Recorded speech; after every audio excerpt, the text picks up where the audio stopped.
New York City, a magical utopia where strangers really are just friends you never met, where celebrities and trailblazing athletes are eager to hobnob with you, where super kind folks even give you the jacket right off their backs. Love, Victor is many things, but a documentary isn't one of them, and episode 8 leans into the fairy tale of it all when Victor lies to his family so he can skip town to pay an unsolicited visit to an internet stranger, and gets rewarded with new friends, new threads, and a new outlook on his entire identity.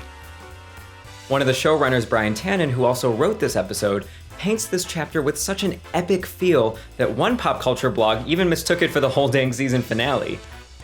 But despite the episode's noble intentions and scene-stealing guest appearances, its hyper-paced plotting and at times cartoonish character dynamics make this episode kind of like New York City itself.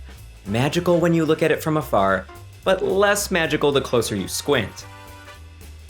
While the Creekwood heteros are busy bickering, smooching, and piercing, Victor sneaks off to the Big Apple for a single purpose. I came out here to experience gay stuff. His words, not mine. In Simon's absence, Bram takes our lost little baby gay under his wing and introduces him to his queer roomies, invites him to shoot hoops with a gay basketball league that includes Jason Collins, the NBA's first out gay basketball player, and treats him to his first gay bar and drag show experience. Bram's crash course in all things queer and fabulous reflects the two strongest aspects of this episode: its acknowledgments that one can express their queer identity in a multitude of shades and flavors, and the affirmation that a queer person can find a bountiful network of support within the diverse LGBT+ community.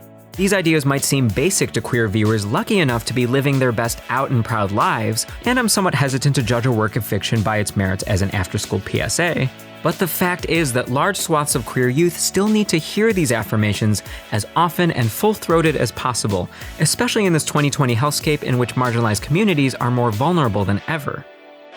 The episode does solid work in compensating for the homonormativity that spun the engines of Love, Simon, a film that opens with this assertion: I'm just like you. AKA straight acting, white, suburban, middle America, normal. As such, Simon's ideas of queerness are fairly generic and unformed, something that the movie at least acknowledges and plays for laughs. By contrast, this episode of Love, Victor finally, at long last, introduces a much-needed dose of queer culture into this franchise. Not all is perfect, though. One aspect in particular that bugs me about this episode is that Victor's hesitation toward queer culture was not at all established before now, so it kind of comes out of nowhere.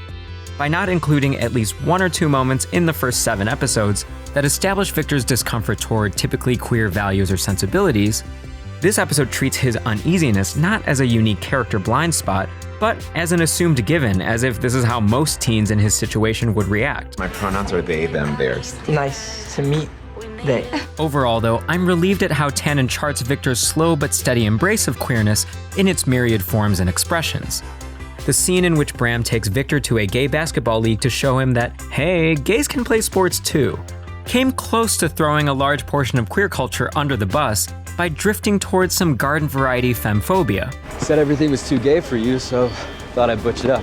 Thankfully, Bram lands his point with expert plain-spokenness. There's no one way to be gay. You can be femme, you can be butch, but the one thing you can't be is afraid. And the two conclude the lesson with this poignantly funny exchange. Everyone here is gay. Oh yeah. Even Darius? Yeah. He's like 6'8". Oh, you should see him in heels. Before Bram shows Victor the more status quo bending elements of queer life. From a bird's eye view of this episode, Tannen does a gorgeous job of underlining two truths in tandem. Identifying as gay doesn't mean you have to give up who you've always been, and at the same time, the aspects of queer culture that thrive on breaking gender conventions are not to be feared, but celebrated. But let's take a closer look at Victor's mentor figures themselves. While a last-minute appearance from Simon is the oh-so-satisfying whipped cream on top of this Big Apple pie, as hilariously green-screened and body-doubled as some of his cameo might have been, I elect Keiynan Lonsdale as the true MVP of this episode. Though many fans have fond memories of Simon and Bram from the movie, recall that Bram's barely in the thing, a side effect of the film's central Who is Blue mystery.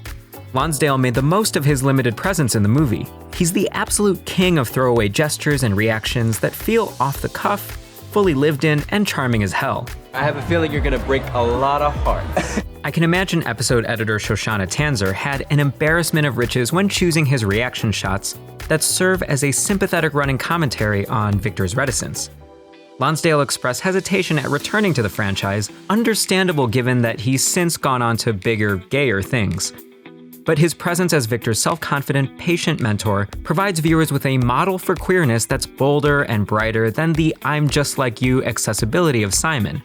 His guest performance almost makes Simon's cameo feel like an unnecessary bonus, but of course I'm as moved as anyone that chief showrunners Elizabeth Berger and Isaac Aptaker were able to book Nick Robinson outside of his voiceover duties, all to arrange this passing of the torch scenario.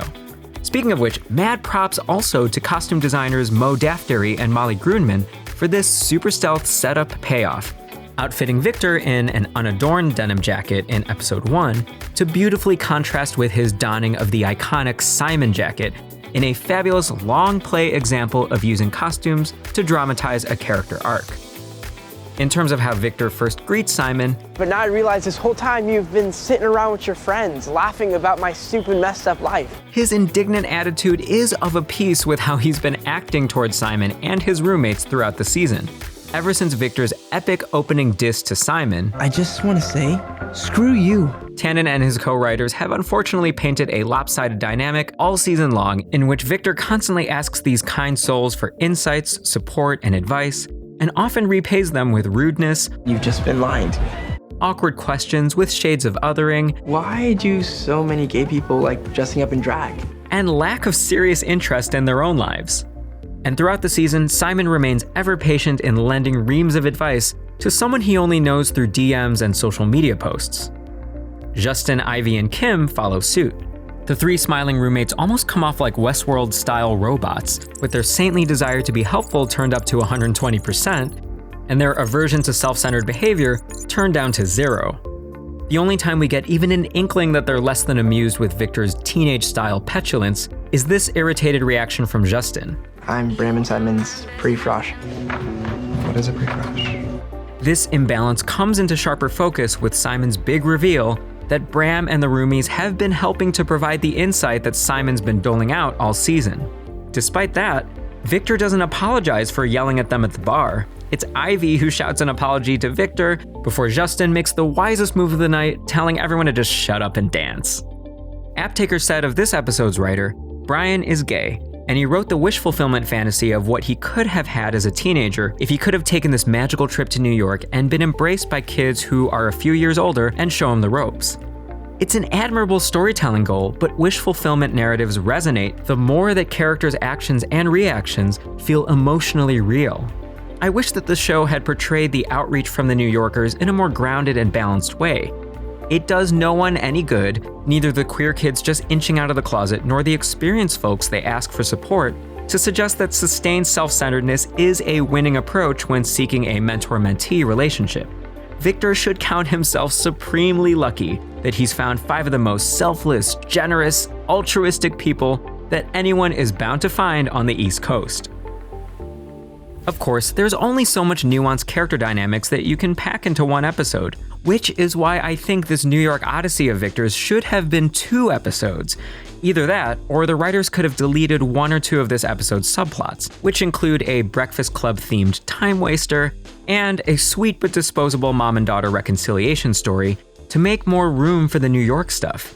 We could have gotten to know a little bit more about the roomies. I'm unfamiliar with Friday Chamberlain, who plays the upbeat Ivy, but River Gallo, who plays Kim, absolutely sparkles in Ponyboy, a short film they also wrote and directed that's been making the festival rounds. And I know that they would have aced a grand acting moment like the one Tommy Dorfman delivers with ice-cold bittersweetness about Justin's religious upbringing being its own kind of cruel drag. And more screen time for New York would have calmed the over-brisk pacing of this episode, which is likely the root cause of some seriously tough-to-swallow plot concerns. Say it with me now, Victor's decision to jet off to New York to crash on Simon's couch without advance notice is a huge leap. It's doubly far-fetched when we realize that episode 7 already took place over a weekend, meaning that this episode's weekend trip doesn't take place a day or so after Victor kissed Benji.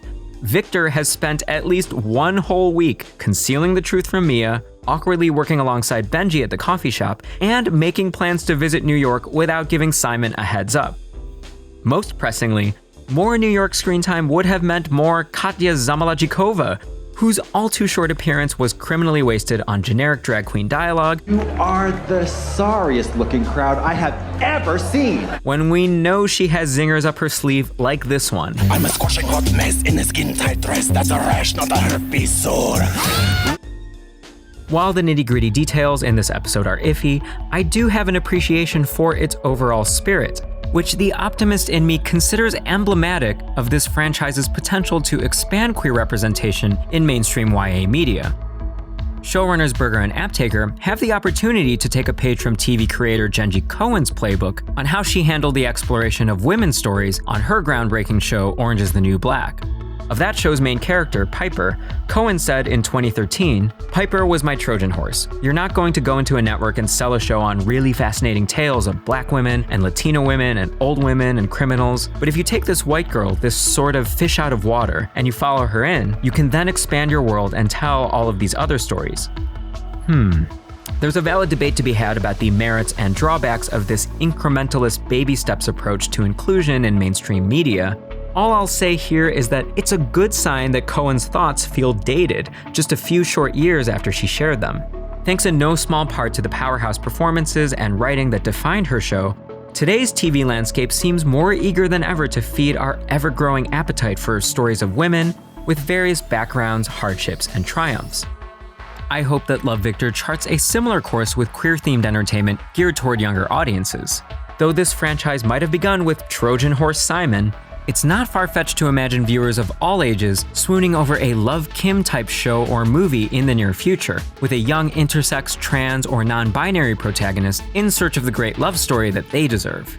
At the very least, I hope future seasons dial back some of the show's many hetero-fueled subplots to make room for the return of the New York flatmates. And I'd love for Victor to make friends with even more queer characters who fall outside of Creekwood's safe suburban milieu. After all, It's been the best night of my life. it'd be a shame to leave behind all this queer celebration and representation after just one magical night. But every life-changing vacay ends with a sobering return to reality.